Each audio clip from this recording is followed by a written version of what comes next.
Chapter 7. We made camp at the nearly intact lesser fort. Our people chopped wood from the forest, and as the 2 moons rose, their blazes leapt up.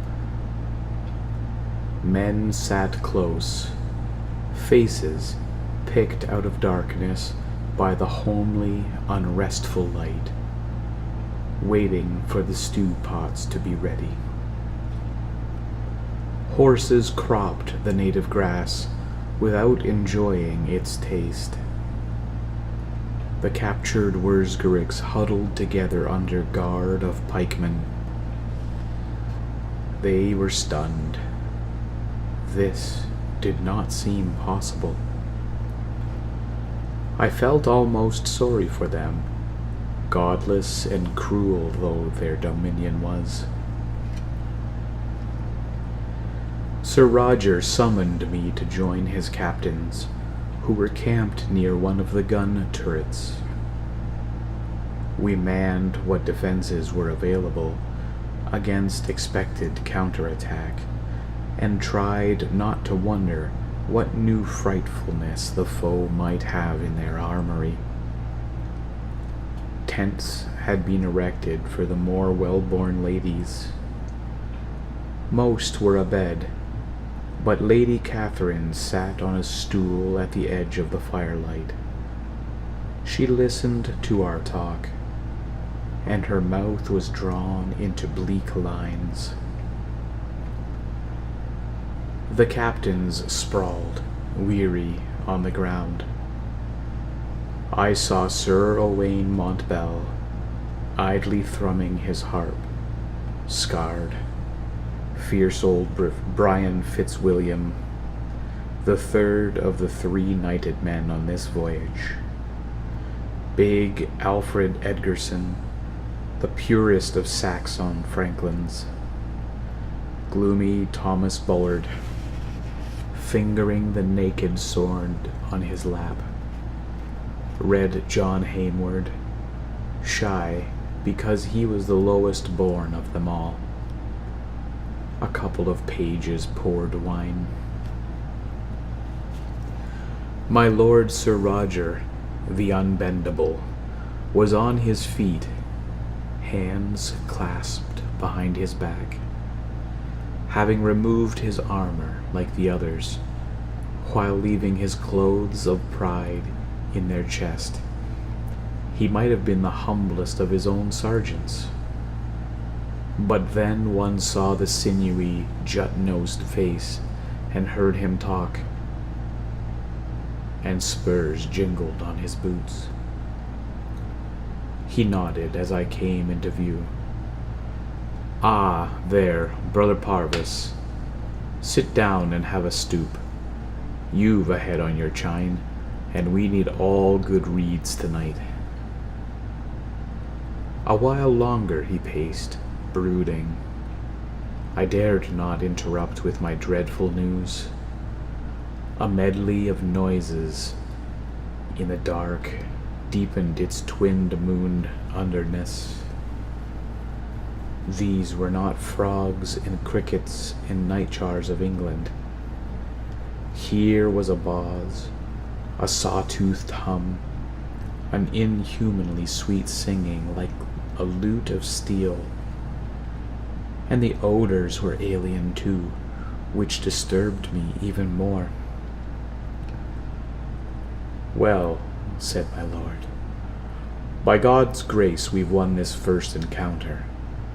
Now we must decide what to do next." "I think," Sir Owain cleared his throat, then spoke hurriedly, "No, gentles, I am sure. God aided us against unforeseeable treachery. He will not be with us if we show undue pride. We've won a rare booty of weapons, with which we can accomplish great things at home. Let us therefore start back at once." Sir Roger tugged his chin. "I'd liefer stay here," he answered. "Yet there's much in what you say, my friend. We can always come back after the Holy Land is freed and do a proper job on this fiend's nest." "Aye," nodded Sir Brian. "We are two alone now, and encumbered with women and children, and aged and livestock. So few fighting men against a whole empire, that were madness. Yet I could like to break another spear against these Wurzgarics," said Alfred Edgerson. "I haven't won any gold here yet." "Gold is no use unless we bring it home," Captain Boward reminded him. "Bad enough campaigning in the heat and thirst of the Holy Land. Here, we know not even what plants may be poisonous, or what the winter season is like. Best we depart tomorrow." A rumble of assent went up among them. I cleared my throat miserably. Branithar and I had just spent a most unpleasant hour. "My lords," I began. "Yes, what is it?" Sir Roger glared at me. "My lords, I do not think we can find the way home." "What?" They roared it out. Several leapt to their feet. I heard Lady Catherine suck a horrified breath in between her teeth. Then I explained what the Wurzger notes on the route to our sun were missing from the shattered control turret. I had led a search party, scratching about everywhere in the attempt to find them, but had no success. The interior of the turret was blackened, melted in places. I could only conclude that a stray fire beam had come through the hole, played across a drawer burst open by the violence of our landing, and cindered the papers. "But Branithar knows the way," protested Red John. "He sailed it himself. I'll wring it out of him, my lord." "Be not so hasty," I counseled. "'Tis not like sailing along a coastline where every landmark is known. There are uncounted millions of stars. This scouting expedition zigzagged among them, looking for a suitable planet. Without figures which the captain wrote down as they sailed, one might spend a lifetime in search, and not happen on our own sun." "But doesn't Branithar remember?" yelped Sir Owain.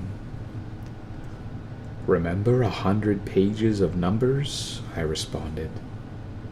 "Nay, none could do that, and this is the more true since Branithar was not the captain of the ship, nor one who kept track of her wanderings and heaved the log and performed other navigational duties. Rather, our captive was a lesser noble, whose task was more among the crewmen and in working with the demonic engines than—" "Enough!" Sir Roger gnawed his lip and stared at the ground. "This changes things. Yes. Was not the Crusaders' route known in advance, say by the Duke who sent her out?" "No, my lord," I said. "Wurzger's scout ships merely go off in any direction the captain likes, and look at any star he deems promising. Not till they come back and report does their Duke know where they've been." A groan went up. These were hardy men, but this was enough to daunt the 9 worthies. Sir Roger walked stiffly over to his wife and laid a hand on her arm. "I'm sorry, my dear," he mumbled. She turned her face from him. Sir Owain rose. The knuckles stood forth pale on the hand that clutched his harp. This have you led us to, he shrilled, to death and damnation beyond the sky. Are you satisfied? Sir Roger clapped, a hand on hilt. Be still, he roared. All of you agreed with my plan.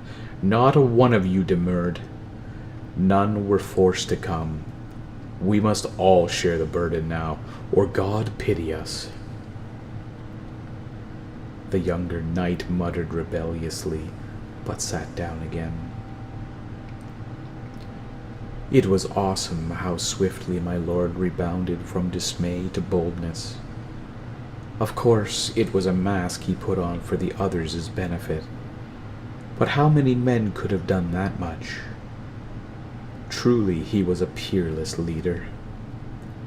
I attribute it to the blood of King William the Conqueror, a bastard grandson of whom wed an illegitimate daughter of that Earl Godfrey, who was later outlawed for piracy, and so founded the noble de Tourneville house.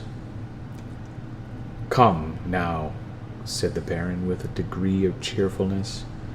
'Tis not so bad. We've but to act with steadfast hearts, and the day shall yet be ours. Remember, we hold a good number of captives, whom we can use as a bargaining point. If we must fight again, we've already proven they cannot withstand us under anything like equal conditions.